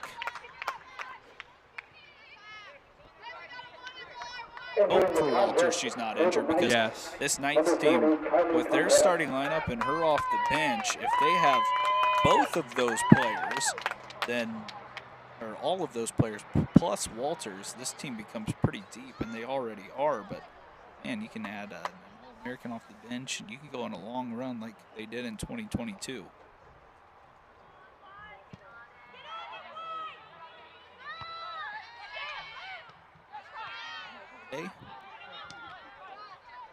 Up, can't find a teammate.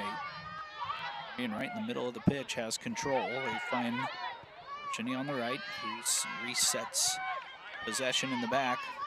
Now Kelly. Forward run by Kelly. She's done this a few times. Left side Brown, looking for an option in the box. Sometimes their best option's to shoot. That one dribbles in. Foresters clear it off goal, and then Arnie has to dive to her left and scoop it up. Dangerous play there by the Knights. And Arnie really having to work here tonight. Marian's been testing her line. She has stood strong except for one really good shot by Marian early on. Anytime Brown has the ball, you can feel like something can happen on the attack. She's so talented. She's a good passer. She also scores nearly a goal per match this season. So she has it. Her eyes kind of open up and think, man, what's going to happen next? 20 minutes left. Foresters choosing to stay in this same formation. Tough challenge there. It's a foul called. And this is where they've got to start attacking. They've got to be aggressive here.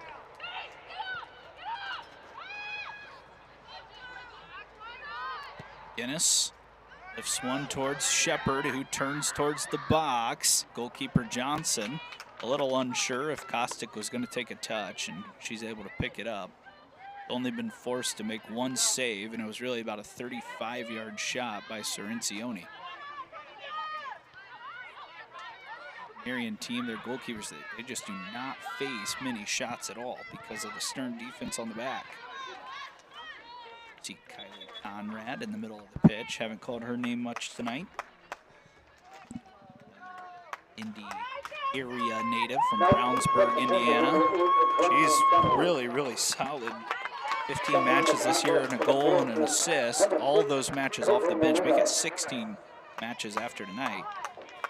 Some of you in waves, and it's just what good teams do. We'll see that in the basketball season, volleyball. The more good players you have, obviously, the better your roster, and that's Coach Sullivan's situation right now. Sometimes it becomes an issue. Yeah. You can never have too many players, but sometimes trying to figure out who works best with who, and I'm sure he won't complain about having 6, 7 Division I transfers who've come in here and made a big impact at the NAI level. Well, as a coach, to have the ability to just kind of manipulate and work around with different players, putting them in different roles, seeing who works well together, that is a huge opportunity as a coach to grow and also build that winning DNA for a team.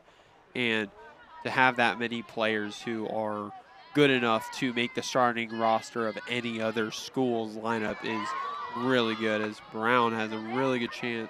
Brown cuts past a few defenders, left-footed shot from Conrad. We were just talking about her. Goes a little too high. That was not Brown, sorry. Sure it wasn't Brown? I thought it was Brown over there. Looked like it was 24 Parmer, I believe. Because Cirencione is the one on Brown, so I noticed that Cirencione wasn't the one on that person. Changing it up a little bit. McGinnis has gone forward now, so we will see the Foresters try to attack more with McGinnis and Shepard at the top of the formation. Now it's up to these defenders and midfielders to get them the ball and see if they can go forward to attack.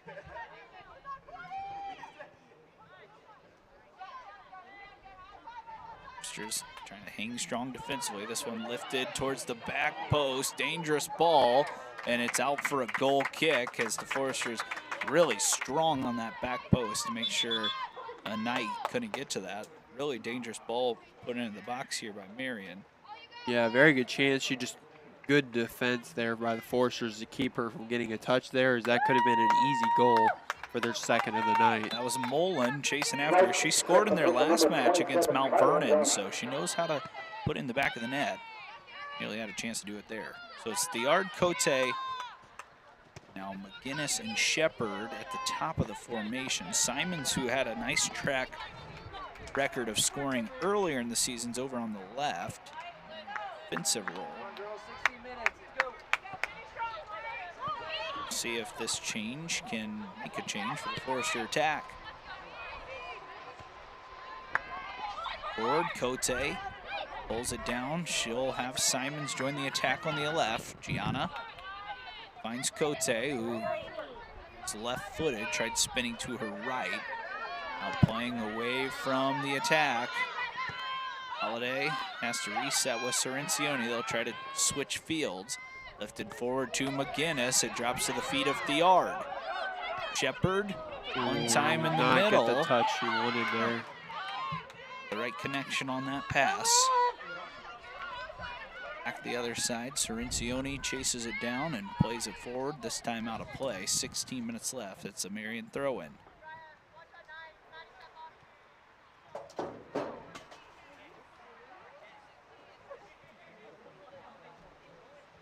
Team. Fortunately, blown a 2-goal lead. It's now 2-2 down in Indianapolis for them, but Grace is losing. So a lot of things can change. Huntington can either be the first seed or the 4th seed, and anywhere in between, depending on results tonight. So this one's in the box. Dangerous ball again, nearly headed on goal by Parmer, excuse me. Couldn't quite get that connection. It's to stop it again. Johnny over to the right side, pulled down after a big touch by Mullen. Really just had that goal, now cuts through a couple of defenders. Mullen with the left foot thought she might think about shooting. Instead, she tried passing. Cote took it away. Here comes Thiard through the middle. Shepard running down the left side. See if she can force a mistake. Johnson chooses to play it with her feet. Does find a teammate in the center of the pitch. It's King who nearly played that, actually bounced it off her chin. Yeah. Pulled it back down. Big collision in the middle. Cote stays down behind, and now King moving forward. Farmer, good look. Beats Arnie to the near post, and maybe just puts the hope away for the Foresters, as that puts the Knights up 2-0 in this match. And Farmer, who started this match on the bench, may have just ended this match with her left foot. That was an incredibly skillful shot there. Just barely does it graze the post. It gets right into that corner, right where Arnie can't get to it. That is a great shot from Marian, and shows why she's one of the premier attackers for this Marian squad. Farmer, mostly off the bench this year, has been really solid. That's her 4th goal. It's very impressive for someone who's not always in the match all the time. And tonight she comes off the bench and goes to her left foot. She had a few other chances throughout the early stages of this match. That time she put it away. Knights for sure look like they're going to take care of business tonight, as McGinnis can't pull that one down. Johnson could have picked it up and chooses to instead play it out. The wind really picking up now, and that's going to make it a little bit harder for Marian to get the ball down the field. But their defensive line and passing has been so good, it's hard to get past them. Nearly an interception, and a dangerous one at that for HU. Here comes the attack of the Knights again down that left side. That's been their choice tonight, to work down the left. Parma, I keep saying Parma. Her, the goal scorer, has that knocked away, and it's going to be a corner kick.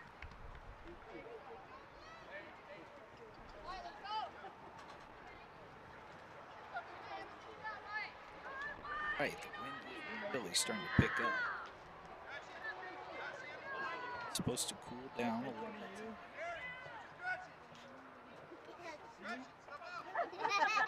Beautiful warm weather. It's rare for almost being November. Obviously, you can dress up in your favorite costume tomorrow and wear that to the girls' basketball game. That's the theme, so I don't know what you're dressing up as, Ryan, but I'm still trying to figure it out, as Coates nearly delivers a good ball to Shepard. McGinnis does win the second ball in the middle. Played down to Simons. Gianna has an option on the left, doesn't play it wide enough. As the Foresters weren't able to run on to the end of that. That was Summers, who's freshly into the match, running it down. I would probably have to go to Walmart to get a costume for throughout the school day. Maybe I'll go to Walmart and get a costume and we can dress up for the announcing. Another dangerous attack here for Marian. Cirincione cuts it out. I don't know if I'm choosing to dress up or not. I've got almost a 5-month-old baby girl. She's dressing up tomorrow. She's hoping to win the... She's coming tomorrow? Yeah, she's Sweet. Come to the game.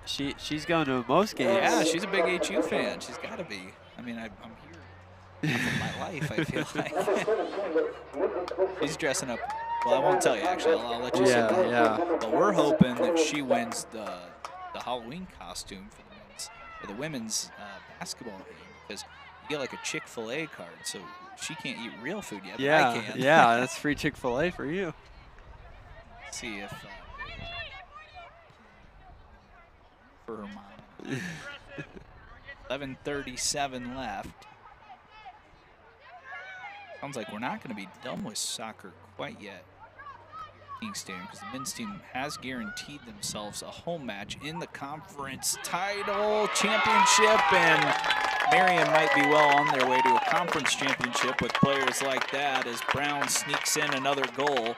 Maybe not the connection she wanted, but it's the result she wanted. That's her 15th on the year, and the transfer from Sanford keeps on scoring. That was a great shot, and she's talented. She got it in with her non-dominant foot and her left, and that shows you the talent and the skill she has with the ball and why she's one of the best scorers in this league and continues to be.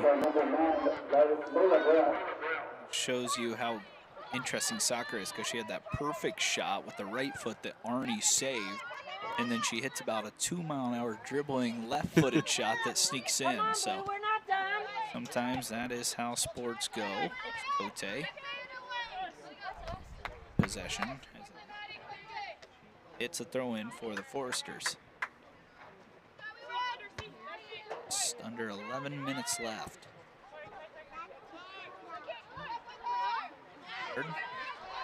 Taking some space. Foresters look like they're going to go in the Crossroads League this year. Fortunate season for them. They've shown a lot of promise, though, through their defensive efforts and with how young they are. They have definitely a bright future. They just got to work on getting some offensive pieces to get their offense going. It's going to be the goal for Coach David Lewis and his staff. Pieces that are able to get you some attacks and good looks at goal. She really just hasn't been able to provide that here as of late. I mean, you love a strong defensive team, but defense can only get you so far. You've got to be able to put the ball in the net, and that, as we've seen this season, that's something that the Foresters just are not able to do unless Sophie Shepard just gets a miracle pass put to her that has her with a wide open field. It is very hard with teams knowing how dangerous Sophie Shepard is. Well, we've lost the scoreboard here in the stadium, but our scoreboard is still spot on the broadcast. So 9:30 left in the match. Zioni comes to clear away.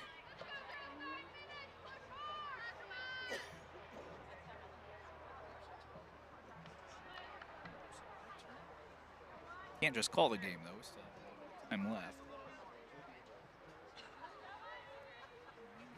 14, according to our left in match. It's an HU throw and an HU sub. Joya Drenth is going to check in for what will be her last time as a Huntington Forester.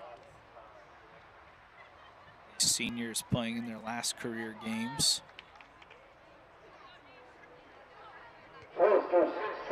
And how about the conditions for their final game? I mean, usually they're used to playing in 50, 40-degree weather, all cold and possibly rainy, and it's a beautiful night out. I don't know about you, Ryan. I've seen snow on Halloween before, so you never know what can happen tonight. Pretty lucky to have some great weather. I remember when I was young, trick-or-treating, plenty of snowy Halloween nights. Foresters went out on possession as Theard's able to take it away. She had Shepard running ahead. A foul called, but didn't look like it was a foul. See a whistle maybe late in this match.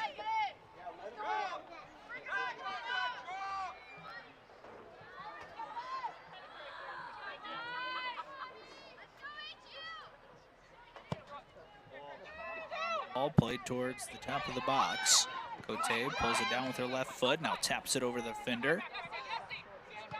Shepard, who can't run it down. It's knocked away from danger by Mullen.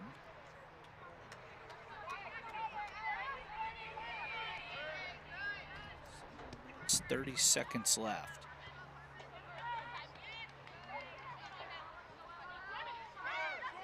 Guinness, first chance to run at goal. Lana goes to her right, forced away by the defense. A couple of defenders around her. Now Sophie Shepard on it towards the sideline. She loses out on possession, and Marian will try to counterattack as they drop it back to a midfielder.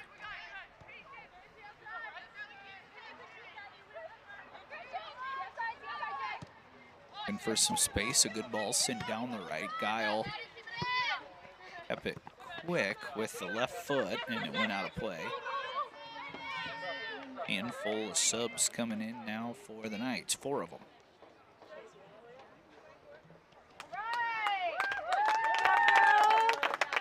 Making a lot of substitutions now. Looks like we're going to see, yet to see tonight. Harper Ring, one of them, stepping into the match. Player from my high school, Blainfield. Graduated in the same class as I did. She's a good player on our soccer team back in high school. She's very good. Substitutions, number 11, Lauren Moritz. Number 19, Olivia 21, Kathy Hoff came in as well. Olivia Hernandez checked into the match. I think one. Let's see who that strength is knocked down. It's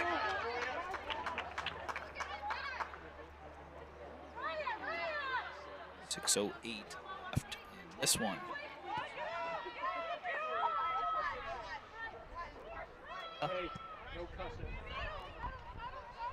Pressured by Parmer.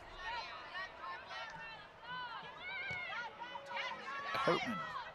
Moment. In the middle, Cirencioni. Trying to push it forward.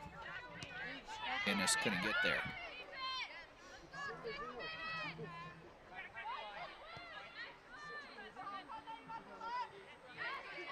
Guinness fights for possession and forces a foul on the opposing team.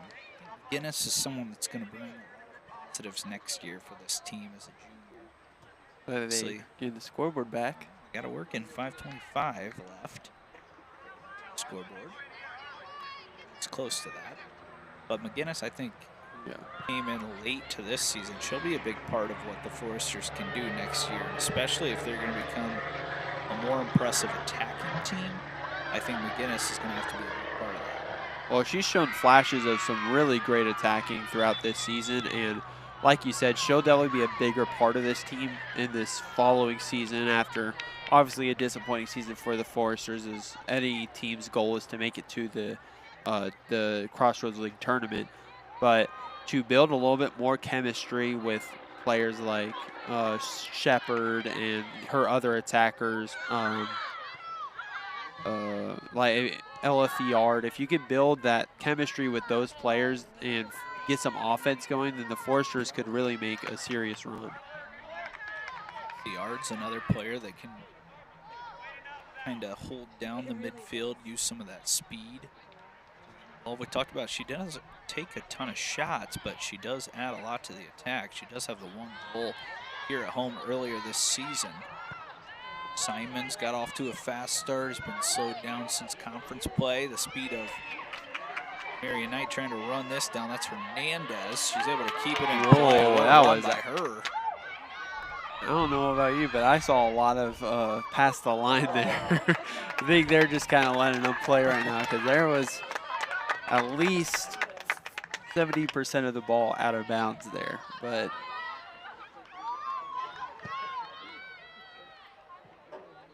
ref thought otherwise. Strength takes it away. Joya shows the wrong ball there as Cote was waiting for it but never got it.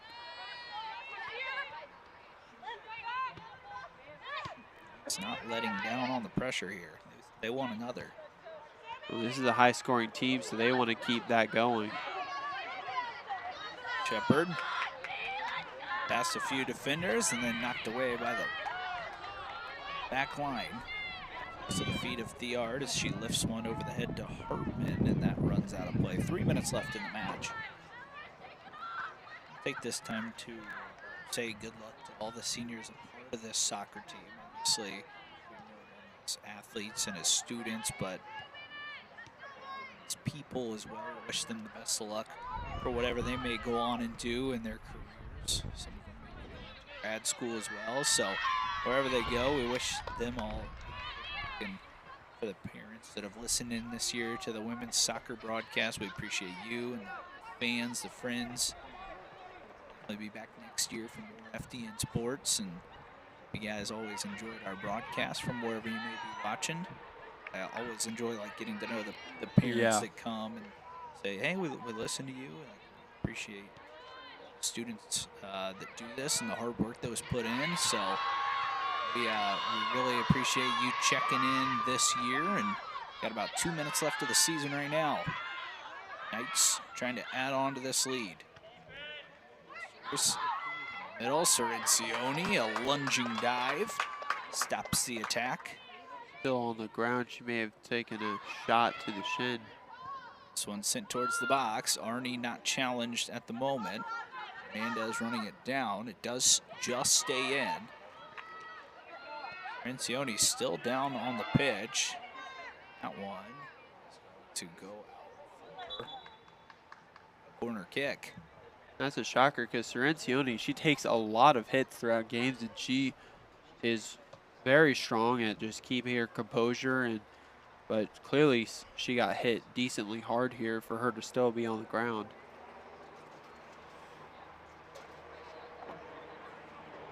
Cirencione is for Beth Harrell, the reigning Crossroads League Trainer of the Year. And trainers get big too. Beth is awesome at what she does and has been doing for a really long time. She was even a trainer back in the day for Steve Platt. It's named after Platt Arena. Yeah. So she's been at it for a long time, and she's just really, really good at her job. The athletes really appreciate her. I spent some time with her when I traveled with the Huntington men's basketball team to the national tournament 2 years ago. Really good person, fun to talk to. Really knows her sports as well. I mean, you ask her about any major sport, she knows a lot about it. Well, as an athletic trainer, I'm sure that's a lot for conversation. Yeah. Talking to a lot of athletes. Substitution number 22, Olivia Bontrager. Corner kick coming. Knight's just going to try to keep it in the corner for the next 90 seconds. Off of a Knight, so it's a goal kick. Sub coming in for HU.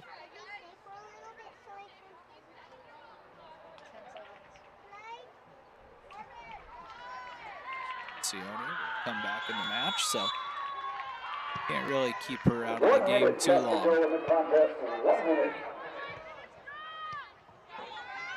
Brad running towards the Forester defense. She takes the left-footed shot. One more save for Arnie, maybe the last of her career. She's piled up so many in her time in Forester uniform.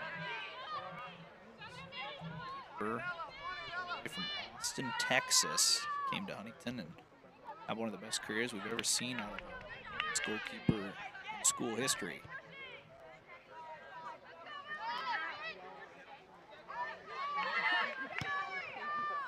20 seconds.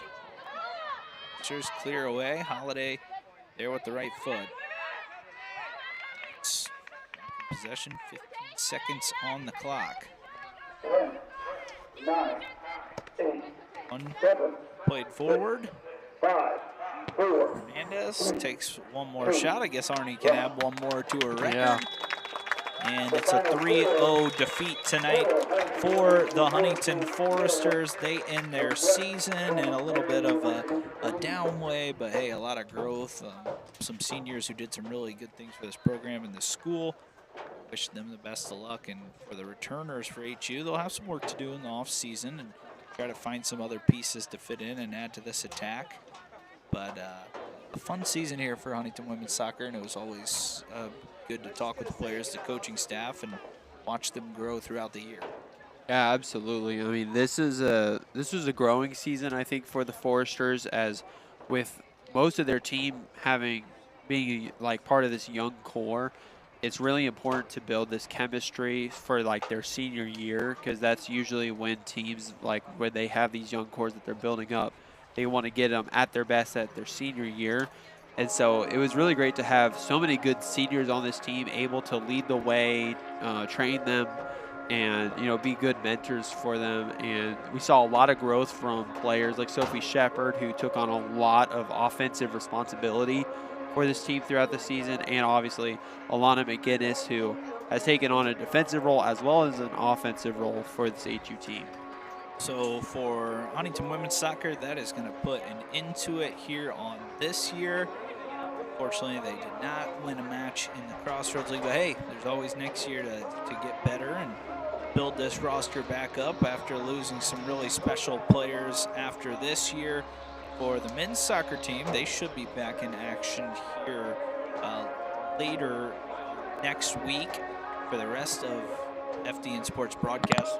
We've got a really busy weekend, and it's going to be a hectic weekend for a lot of us. Tomorrow we've got women's basketball, men's basketball on Friday and Saturday, volleyball on Saturday as well.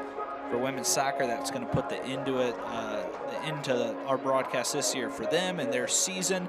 Hard-fought team built by David Lewis. We wish them all the best of luck. We appreciate you for tuning in wherever you may be tuning in tonight or tuned in tonight, and we will see you next time on FDN Sports.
Catch and fire. It's on the... He made it! Oh my...